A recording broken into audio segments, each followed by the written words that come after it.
마가복음 2장 1절로 12절까지인데요. 마가복음 2장 1절로 12절. 낭독은 제가 5절까지만 하겠습니다.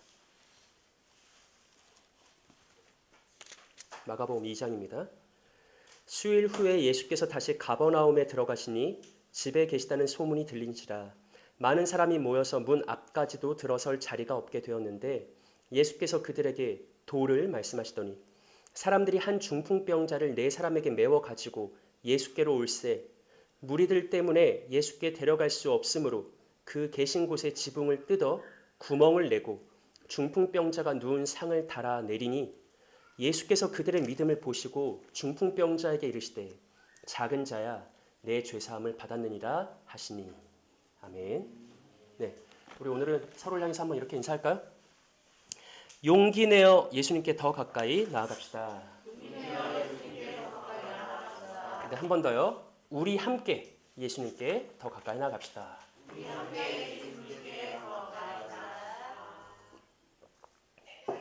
감사합니다. 자, 우리 먼저 우리 본문 1절과 2절을 한번 다시 읽어볼까요? 본문 1절과 2절 시작. 수일 후에 예수께서 다시 가버나움에 들어가시니 집에 계시다는 소문이 들린지라 많은 사람이 모여서 문 앞까지도 들어설 자리가 없게 되었는데 예수께서 그들에게 도를 말씀하시더니. 아멘. 자, 수일 후에 지난주 본문으로부터 며칠이 지난 다음에 예수께서 다시 가버나움에 들어가셨습니다. 집에 계시다는 소문이 들렸죠. 아마 그 1장에서 살펴봤던 베드로의 집인 것으로 보여요. 베드로의 집을 거점으로 예수님이 가버나움 사역을 하셨거든요. 그 소문이 들렸습니다. 그래서 많은 사람들이 모여들었는데 어떻게 됐대요? 문 앞까지도 들어설 자리가 없게 되었대요. 뭘 전제하는 거예요? 이미 베드로의 집 안은 사람들로 가득히 찼고 현관 앞까지 다 사람들이 가득 차 있다라는 그것을 전제하죠. 그리고 예수님은 그들에게 뭐를 말씀하십니까? 도를 말씀하시죠. 도라고 하니까 좀 이상하게 느껴질 수 있겠지만 그냥 문자적으로 직역하면 그 말씀을 전하셨다 이거든요. 그래서 바른 성경은 그냥 단순하게 예수님이 그들에게 말씀을 전했다라고 번역했습니다. 자, 그런데 예수님께서 베드로의 집을 안팎으로 가득히 채운 사람들을 향해서 하나님 나라의 말씀을 전하고 계실 때 다음과 같은 일이 일어납니다. 우리 3절과 4절도 읽어볼까요? 시작.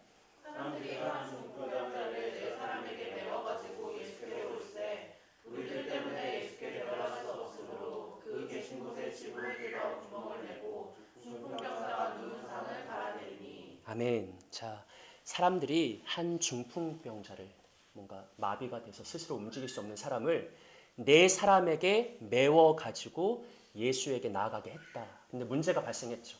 베드로의 집까지 왔는데 무리들 때문에 예수님께 가까이 나아갈 수가 없게 된 거죠. 길이 보이지가 않습니다. 어떻게 할 것인가? 놀랍게도 성경에 뭐라고 말하냐면 그 네 사람이 계단을 타고 지붕으로 올라가 지붕을 다 뜯고 그곳에 구멍을 내서 상을, 간이용 침상을 1층에 계신 예수님께로 달아내렸다라고 말합니다. 우리가 잘 알고 있는 이야기죠. 여러분, 우리가 한번 생각해 봐야 돼요. 사실 조금만 우리가 깊게 생각해 보면 이 네 사람이 취한 행동은 얼마나 무례하고 이기적이며 극단적이고 과격한 겁니까? 아니, 예수님이 하나님의 나라의 말씀을 한참 전하고 있는데 갑자기 지붕을 뜯고 구멍을 낸다니. 졸지에 1층에 있던 사람들은 극심한 층간소음과 흙먼지를 뒤집어 쓸 수밖에 없지 않습니까? 예수님의 말씀도 방해받지 않겠습니까? 아니, 그보다 먼저 이 집은 누구의 집이에요? 베드로의 집이죠. 그럼 당연히 먼저 집주인에게 양해를 구해야 되는 거 아니에요? 집주인에게 먼저 그 말을 해야 되는 거 아니에요? 이 네 사람은 그런 것에는 아랑곳하지 않고 자기 마음대로 지붕에 올라가서 자기 마음대로 그걸 다 파손하고 구멍을 뚫고 이런 일을 강행했다라는 것이죠. 우리는 어렸을 때부터 많이 들어왔던 익숙한 이야기고 또 성경의 텍스트로만 본문 상황을 그리다 보니 별 문제의식 없이 지나갈 때가 있지만 이 이야기가 만약 우리들의 삶 속에 그대로 재현된다고 하면 우리는 어떻게 반응할까요? 아니 멀리 갈 것도 없이 바로 이 예배 자리에 누군가가 오늘 본문하고 똑같은 일을 우리 공동체를 향해서 일으킨다면 우리는 그 순간 얼마나 큰 분노와 불쾌감과 짜증을 느낄까요? 아니면 예수 믿는다는 사람이, 교회 다닌다는 어떤 사람이 오늘 본문의 네 사람처럼 어떤 일을 행하는 것을 우리가 목격했을 때 딱 이 정도의 일을 어디서 막 나 예수 믿어 하면서 막 이런 일을 하는 걸 내가 봤을 때 우린 얼마나 극심한 수치심과 부끄러움을 가지게 될까요? 저는 오늘 본문의 네 사람이 취한 행동은 명백히 이기적이고 무례하며 과격하고 극단적인 것이었다라고 생각합니다. 그런데 예수님은 그런 네 사람의 무례와 과격에 대해서 다음과 같이 매우 충격적인 평가를 내리십니다. 우리 5절 말씀 읽어볼까요? 시작.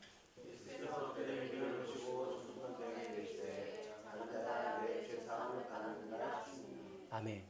놀랍게도 예수님의 그 네 사람이 취한 행동을 보고 뭐라고 말씀하세요? 그것은 무엇이었다? 믿음이었다라고 선언하시죠. 믿음이라니, 이게 믿음이라니. 여러분 물론 저는 예수님이 믿음이라고 말씀하셨으니까 지금까지 이 네 사람이 했던 모든 게 다 정당화될 수 있다라고 생각하진 않습니다. 하지만 그럼에도 불구하고 예수님은 그 네 사람의 행동이 믿음이다라고 선포하시죠. 무슨 말이에요? 그들이 취한 그 일련의 행동 속에는 우리가 부인할 수 없는 어떤 믿음의 본질적인 요소가 담겨 있다라는 거예요. 그게 우리가 보기에는 그냥 마냥 무례하고 과격한 것으로 느껴지겠지만 그럼에도 불구하고 거기에는 믿음의 어떠함이 담겨 있다라는 것이죠. 특별히 저는 개인적으로 오늘 본문의 네 사람이 보여준 이 믿음의 한 단면, 믿음의 한 요소가 매우 특별하게 다가왔습니다. 무모하게 보이고 과격한 듯 보이지만 그들이 우리에게 보여주는 믿음의 한 측면이 저에게 매우 각별하게 느껴졌습니다. 왜냐하면 그 믿음의 한 단면이 유독 제게 없는 거예요.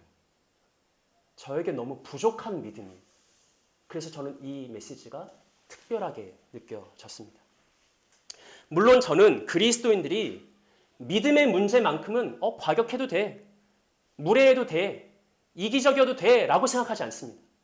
오히려 진실한 성숙한 신자는 항상 상식과 예의와 배려와 온유가 나타난다라고 생각합니다. 그런데 이렇게 생각해 보시죠. 때로 우리에게는 많은 때 그 상식과 예의란 것이 진정한 신앙에서 우러나오는 것이 아니라 단순한 체면 치레를 위해서 작동할 때가 많지 않습니까? 우리는 하나님 나라의 진리를 가진 자로서 정말 이웃을 사랑하고 배려하고 섬기려다 보니까 자연스럽게 예의가 나오고 배려가 나오고 온유가 나오고 이렇게 살아가는 걸까? 아니면 내 스스로의 체면을 세우고 싶어서 체면 깎이는 게 싫어서 혹은 남들로부터 이런저런 싫은 소리 듣기가 싫어서 그냥 고상하게만 신앙생활하고 싶고 세련되게만 신앙생활하고 싶어 하는 걸까? 우리는 이 양자 간에 어떤 마음 중심을 가지고 있는 걸까? 이 부분 우리 한 번쯤 진지하게 고민해 봐야 된다고 생각합니다. 기록을 찾아보니까 작년 5월 중순쯤에 우리가 누가복음 9장 본문을 가지고 급진적 제자도라는 말씀을 나눈 적이 있었더라고요. 내가 예수님의 제자가 된다는 것, 예수님을 따르는 어떤 삶을 살아간다는 것에는 급진성이 담겨 있다. 무슨 말이에요?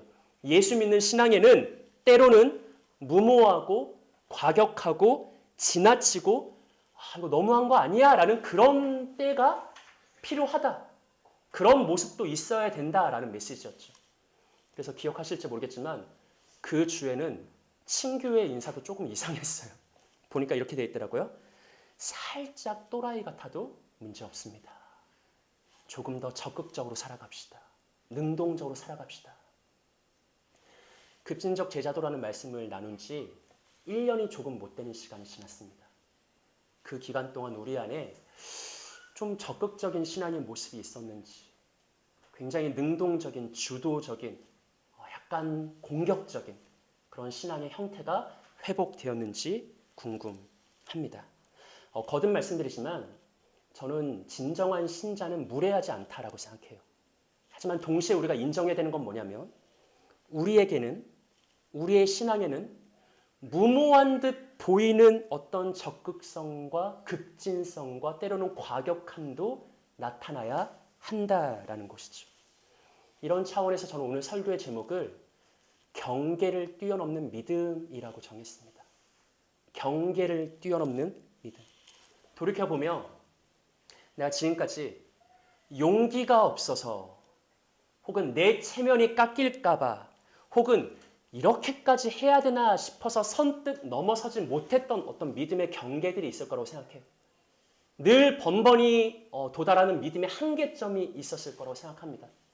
하지만 하나님께서 오늘 말씀을 통해서 도전하실 때 성령님께 이렇게 간구했으면 좋겠습니다. 하나님, 지금까지 내가 머뭇거리고 주저했던 그런 믿음의 경계를 오늘 뛰어넘게 하시고 이전보다 더 적극적으로 하나님을 향해 분투하는 신앙의 삶을 살아갈 수 있게 하옵소서. 우리 오늘 이러한 기도 제목으로 함께 나아갔으면 좋겠습니다. 자, 우리 본문 3절과 4절 다시 한번 읽어볼까요? 시작.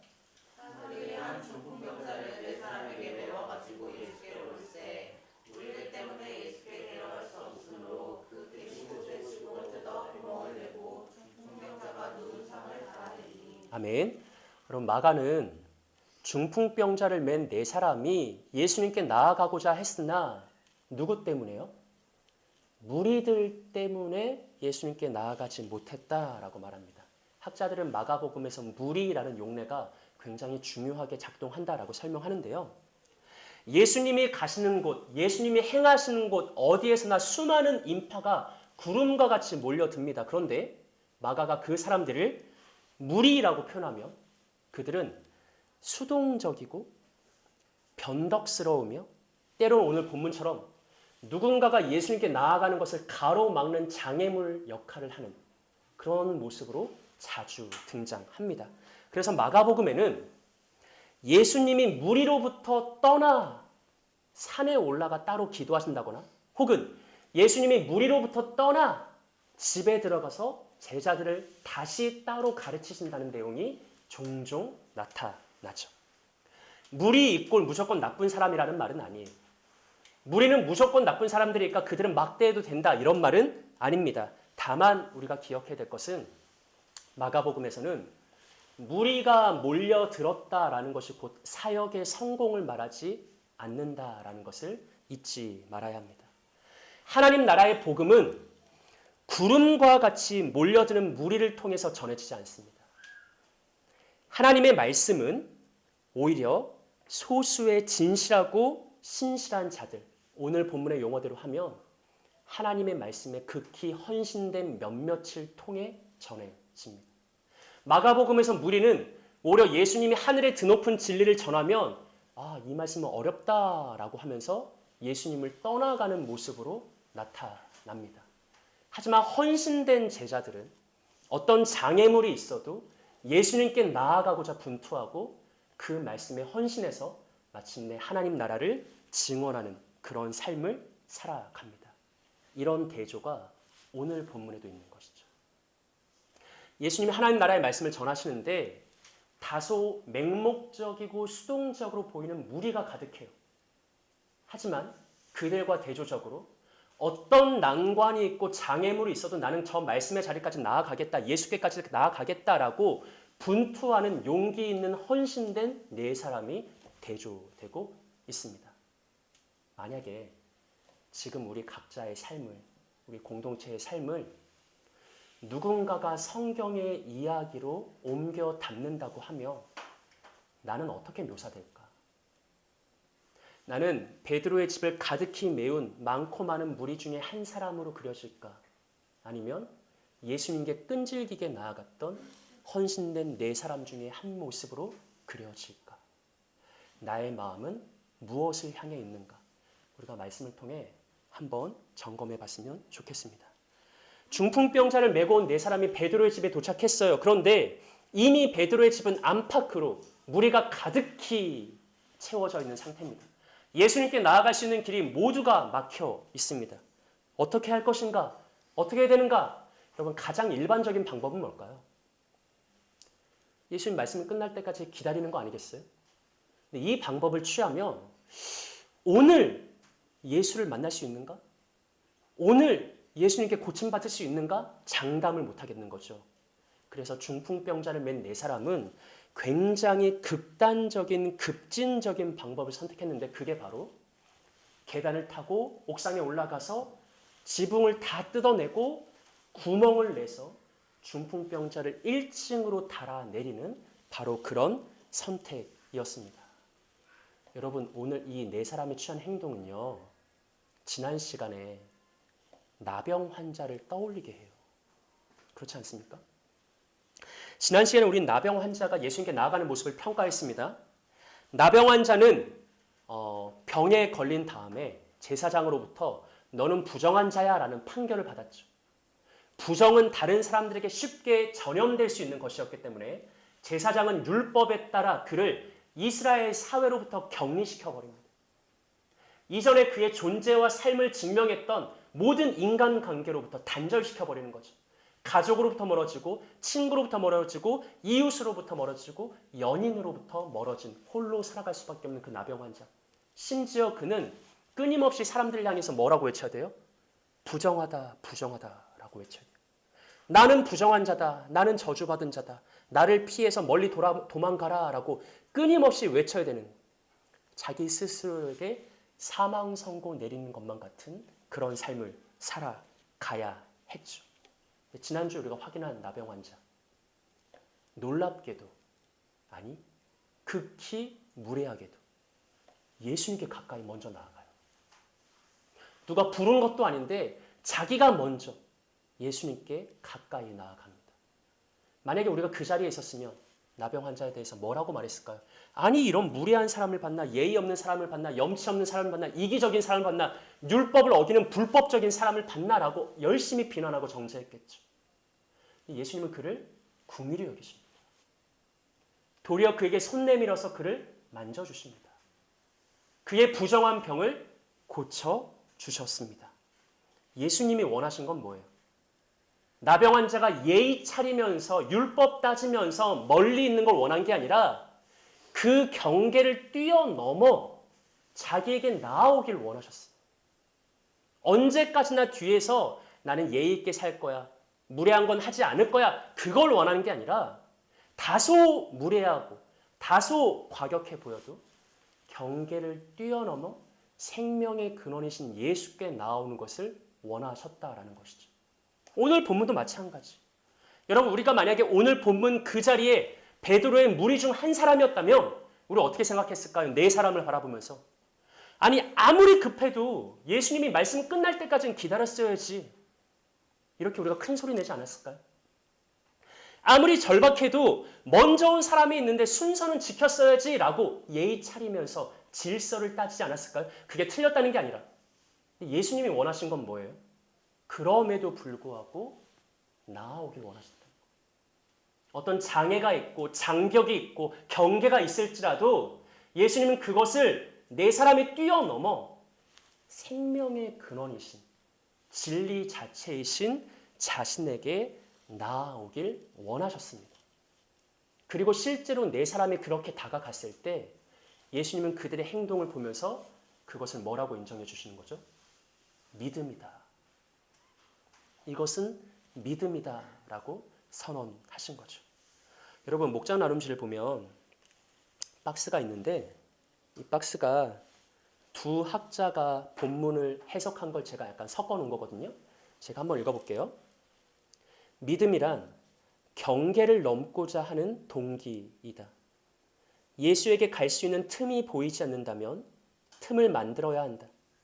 필요하다면 지붕도 제거할 것이다.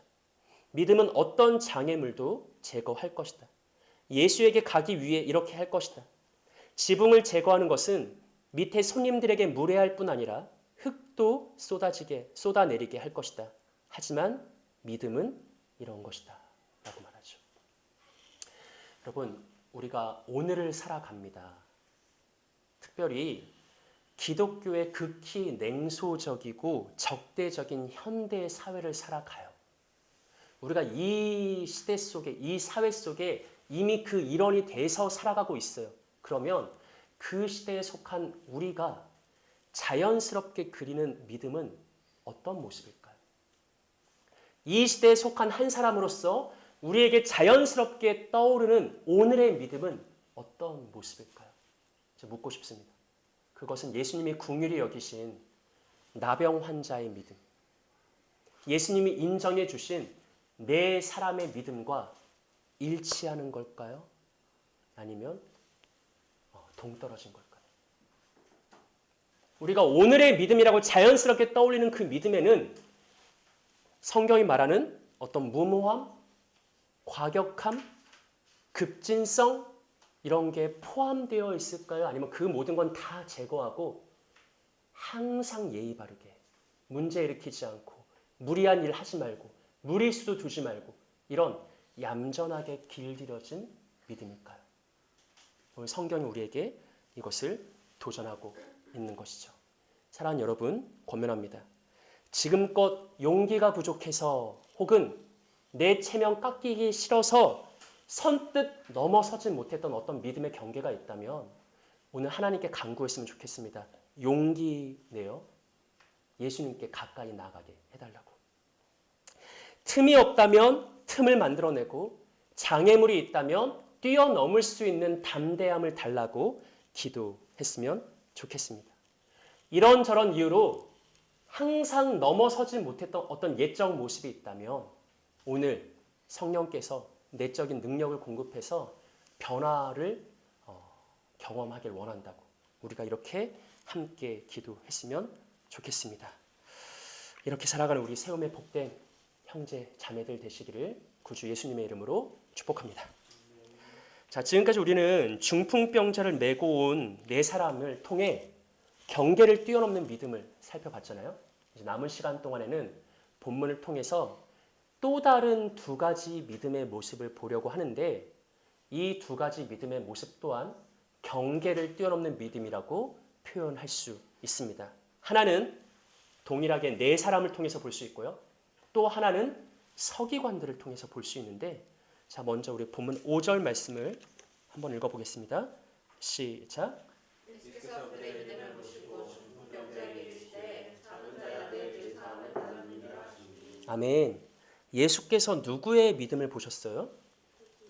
그들의 믿음을 보셨죠. 자, 그러면 여기서 예수님이 말씀하신 그들은 중풍병자를 포함한 5명일까요? 아니면 중풍병자를 제외한 4사람일까요? 문법적으로는 우리가 판단할 수가 없어요. 한 가지 확실한 게 있습니다. 이렇든 저렇든 언제나 포함되는 사람이 있어요. 누구예요? 4사람이죠. 예수님이 그들의 믿음을 보시고 라고 말씀하실 때 예수님이 인정하신 그 믿음에 중풍병자가 포함되는지 안 되는지 난 모르겠어. 근데 한 가지는 확실해요. 중풍병자를 메고 옥상으로 올라가서 지붕을 다 뜯어내고 구멍을 뚫어서 그를 예수님께 달아내린 그 4사람은 확실한 뭐를 가진 사람이다? 믿음을 가진 사람이다 라고 예수께서 말씀하시죠. 그런데 여기서 중요한 것, 우리가 두 번째로 오늘 기억해야 될 건 뭐냐면 이 4사람의 믿음은 자기 자신을 위한 믿음이 아니라 누구를 향한 믿음이었습니까? 중풍병자를 향한 믿음이었다라는 것이죠. 경계를 뛰어넘는 믿음이 필요합니다. 필요하다면 지붕도 뜯어내고 구멍도 뚫어내는 그런 적극적이고 능동적인 믿음이 필요합니다. 그런데 그 적극적인 믿음이 나를 위한 게 아니라 다른 사람을 위한 것이라는 이 본문의 메시지가 극히 무정한 현대의 사회를 살아가는 우리들에게 굉장히 묵직하게 다가오죠. 삶의 유일한 기준과 가치가 점점 자기 자신이 되고 있는 이 오늘의 사회 속에서 나를 위해서라면, 내 유익을 위해서라면, 내 미래를 위해서라면 그래, 나도 적극적으로 믿음 생활 하겠어. 능동적으로 무모해 보이게 때로는 과격하게 그렇게 하겠어. 그런데 그게 아니라 다른 사람을 위해서 그렇게 할 수 있겠냐는 거죠. 내 체면 깎일 거 다 감수하면서 쟤 좀 너무 과격한 거 아니야? 광신도 아니야? 이런 소리 들을 것도 내가 다 감내하면서 나를 위해서가 아닌 타인을 위해서도 그렇게 적극적인 무모한 과격한 신앙 보일 수 있겠는가? 여러분 단순히 할 수 있다 없다의 문제를 떠나서 저는 더 근본적인 동기를 물어보고 싶어요. 우리 안에 정말 그런 마음이 있는가? 나를 위해서는 과격하게 살아갈 수 있죠. 나를 위해서는 무모한 것도 할 수 있죠. 근데 정말로 우리는 마음 중심 깊은 곳에서 나만을 위해서가 아니라 나는 다른 사람을 위해서도 그렇게 해야 돼. 마땅히 그렇게 해야 돼. 무리해야 돼. 헌신해야 돼. 그걸 하나님이 기뻐하셔. 나에게도 기쁨이 될 거야. 그게 가치 있는 일이야. 영광스러운 일이야. 라고 진짜 생각하냐는 거죠. 할 수 있어 없어 이 문제 이전에 내가 진짜 마음으로 그걸 동의하고 있는가. 나 부름받은 신자고 내가 다른 사람을 위해서 헌신할 거야. 아니 해야 돼. 그게 굉장히 가치 있는 일이야. 내가 신자로서 영광스러운 일이야 라고 내 안에 그런 동기 자체가 있냐라는 것. 아니면 이 오늘의 세계관에 이 현대의 방식에 나조차 너무 함몰돼서 그런 생각은 없는. 그럼 제가 두 번째로 제기하고 싶었던 경계는 뭐냐면 나라는 경계예요. 나라는. 오늘날 현대 사회가 모든 구성원들을 지배하고 있는 나라는 나를 위한 그런 어떤 이기적인 동기. 그거를 뛰어넘는 나라는 경계를 뛰어넘어 다른 사람을 위해서도 헌신할 수 있는가? 다른 사람을 위해서도 내가 무모한 일을 할 수 있는가라는 그런 어떤 신앙의 도전. 부인할 수 없는 것은 그게 성경이 말하는 신앙의 한 단면이라는 거예요. 우리가 스스로를 위해서는 많은 것을 투자하고 많은 것을 감내하지만 정작 다른 사람을 위해서는 그렇게 하지 않는데 성경이 말하는 온전한 믿음에는 이게 포함된다라는 것이죠. 이것 또한 내가 뛰어넘어야 될 또 하나의 믿음의 경계라는 것이죠. 이것을 기억하시면서 하루아침에 달라지지 않겠죠. 당연히. 사람이 하루아침에 변화될 순 없겠죠. 하지만 말씀을 통해 내가 저기까지 나아가야 되는구나. 이게 내 목표치구나. 저 방향을 설정하고 목적을 설정하고 그를 향해서 한 걸음 한 걸음 힘있게 나아가는 우리 세움의 공동체가 되었으면 좋겠습니다. 자기 신앙조차 잘 돌보지 않는 것이 사실 오늘 이 시대의 현실이지만 나는 물론이요. 타인을 위해서도 무리하고 헌신할 수 있는 그런 예수님과 같은 신앙이 우리에게 회복되기를 구주 예수님의 이름으로 축복합니다. 자, 마지막 세 번째입니다. 본문 5절 제가 읽어볼게요. 예수께서 그들의 믿음을 보시고 다음이요. 중풍병자에게 이르시되 죄송합니다. 앞이요. 중풍병자를 뭐라고 부르세요? 작은 자야. 그리고 내 죄사함을 받았느니라 라고 이렇게 말씀하셨죠. 우리 이거를 새 번역으로 한번 읽어볼까요? 합독합니다. 시작. 예수께서는 그들의 믿음을 보시고 중풍병 환자에게 이 사람아 내 죄가 용서받았다 하고 말씀하셨다. 아멘. 자, 여러분 우리가 방금 읽은 새 번역 성경의 번역은 안타깝지만 완전 오역입니다. 그러니까 예수님이 그 네 사람의 타인을 위한 적극적인 헌신된 네 사람을 통해서 중풍병자와 마주했을 때 그 중풍병자를 바라보자마자 개역개정 성경은 뭐라고 말씀하셨다고 하죠? 작은 자야 라고 말씀하셨죠. 새 번역 성경은 뭐라고 해? 이 사람아 라고 하죠. 전혀 다른 뉘앙스. 오히려 다른 성경이나 ESV 성경은 이 부분을 아들아 라고 번역했거든요. 예수님이 중풍병자를 보자마자 아들아 라고 말씀하셨다. 오히려 이게 더 원문의 뉘앙스와 가깝습니다. 한글 성경이 작은 자라고 번역한 헬라어 테크노는 문자적 의미는 아이입니다. 차일드예요. 근데 많은 영어 성경이 그 테크논을 son이라고 번역했습니다. 왜냐하면 번역가들이 보기에 아무리 봐도 여기서 예수님은 중풍병자를 향해서 야, 이 사람아 이렇게 말하는 게 아니라 굉장히 친근함을 담아서 사랑스러운 어조로 아들아, 아이야, 작은 자야 라고 말씀하신다는 거죠.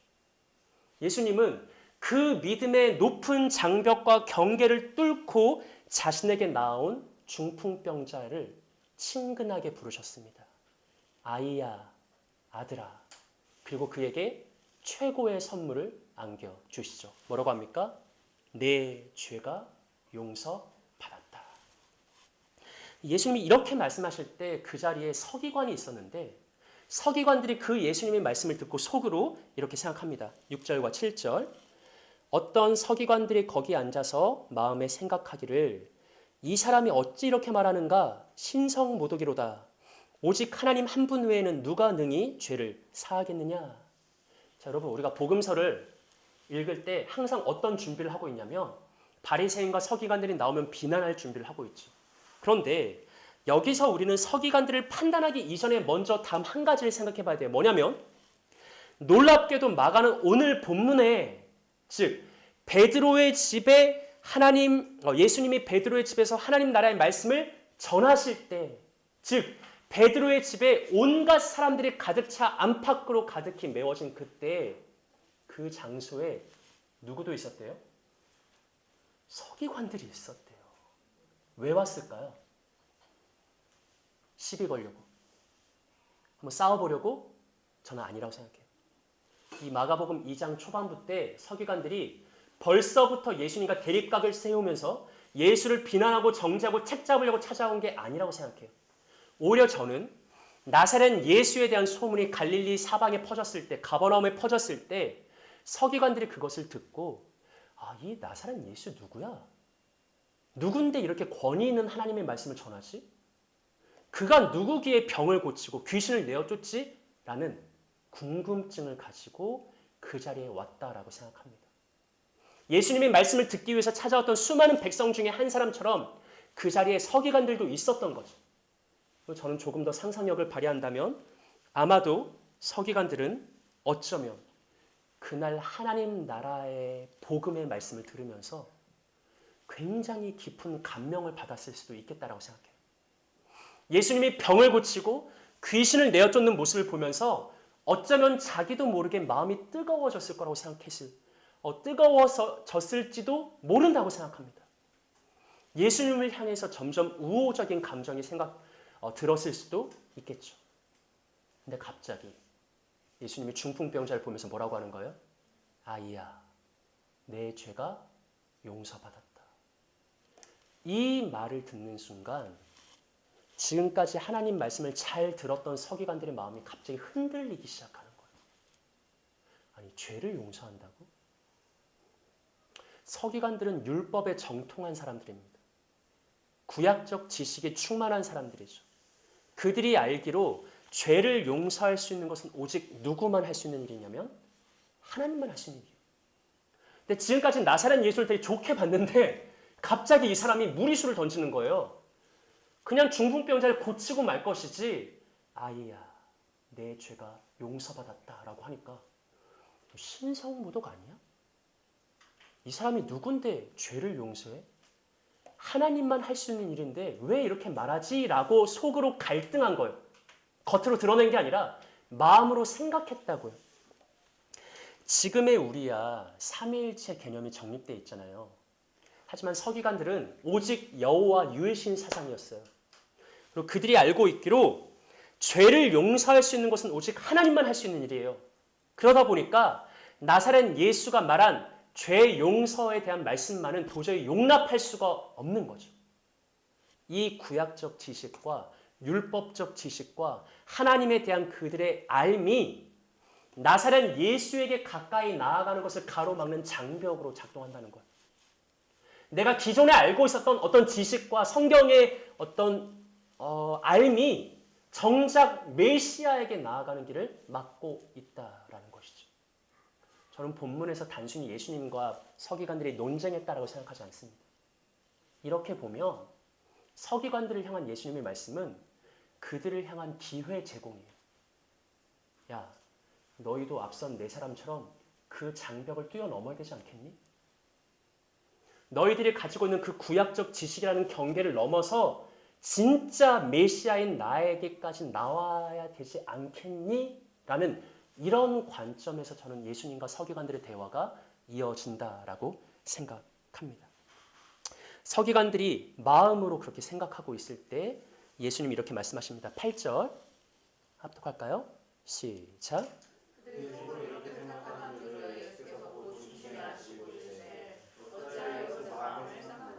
아멘. 자, 여러분 이게 되게 재밌는 말씀인데 서기관들이 지금까지는 예수님 말씀 잘 듣다가 내가 죄 용서 받았다라는 그 소리를 듣자마자 속으로 갈등하고 고민하고 번민했죠. 아니 이거 신성모독 아니야? 하나님만 죄 용서할 수 있는데 왜 자기도 죄 용서할 수 있다라고 말하지? 이걸 뭐로 생각하고 있었어요? 속으로, 마음으로. 근데 예수님께서 그들이 속으로 생각하는 줄을 곧 뭐로 아시고?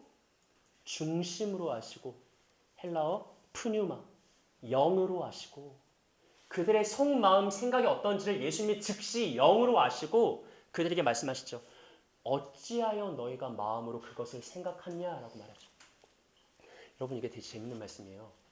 예수님이 서기관들의 얼굴 표정을 보고 일그러지는 표정을 보고 아 얘네가 지금 이렇게 생각하는구나 지레짐작한 게 아니에요.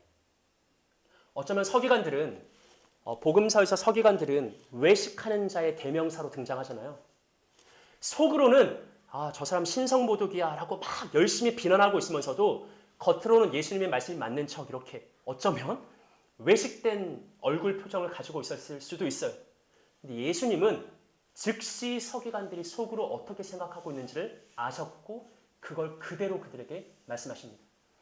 이게 뭐냐면 서기관들은 지금 죄 용서는 오직 하나님만 할 수 있는 일인데 왜 저 나사렛 예수는 자기도 하나님이라고 말하지? 이걸로 지금 갈등하고 있는 거예요. 이게 그들에게 건널 수 없는 믿음의 장벽이 된 거예요. 근데 예수님은 그들에게 뭘 선포하시냐면 야 생각해봐. 사람의 마음을 감찰하는 거 누구만 할 수 있냐? 하나님만 할 수 있어. 사람의 마음의 생각을 영으로 즉시 아는 것, 그들이 어떤 마음을 가지고 있는지 어떤 생각을 하고 있는지 모두 다 아는 것 하나님만 할 수 있어. 그런데 지금 예수님은 그것을 스스로 보여주신 거죠. 계속 믿음의 기회를 제공하시는 거예요. 뛰어넘어야 된다. 네가 기존에 알고 있던 그 지식의 한계에 사로잡혀서 진리까지 나오지 못하고 있는데 오늘 그 경계를 뛰어넘어야 된다라고 서기관들에게 끊임없이 도전하고 있죠. 뛰어넘었을까? 안타깝게도 이들은 자기가 알고 있던 구약적 지식과 율법적 지식이라는 장벽과 경계를 뛰어넘지 못해요. 중풍병자를 맨 네 사람처럼 장애물을 뛰어넘고 그리스도에게 가까이 가지 못하고 오히려 이 순간부터 이때로부터 서기관들은 예수를 대적하기 시작합니다. 예수님과 갈등을 벌이기 시작합니다. 마가복음 2장 9절로 12절을 제가 한번 읽어볼게요. 중풍병자에게 내 죄사함을 받았느니라 하는 말과 일어나 내 상을 가지고 걸어가라 하는 말 중에 어느 것이 쉽겠느냐? 그러나 인자가 땅에서 죄를 사는 권세가 있는 줄을 너희로 알게 하려 하노라 하시고 중풍병자에게 말씀하시되 내가 내게 이르노니 일어나 내 상을 가지고 집으로 가라 하시니 그가 일어나 곧 상을 가지고 모든 사람 앞에서 나가거늘 그들이 다 놀라 하나님께 영광을 돌리며 이르되 우리가 이런 일을 도무지 보지 못하였다 하니라. 여러분 예수님이 서기관에게 또 한 번 기회를 주세요. 한번 논리적으로 생각해봐. 내가 이 중풍병자에게 너 죄 용서 받았다 라고 하는 말과 내가 이 중풍병자에게 일어나 너의 상을 가지고 나아가라 라고 하는 것, 이 두 가지 중에 뭐가 더 쉽겠니? 라고 물어보시죠. 뭐가 더 쉬운 거예요? 원리적으로 하면 일어나 걸어라가 더 쉬운 거죠.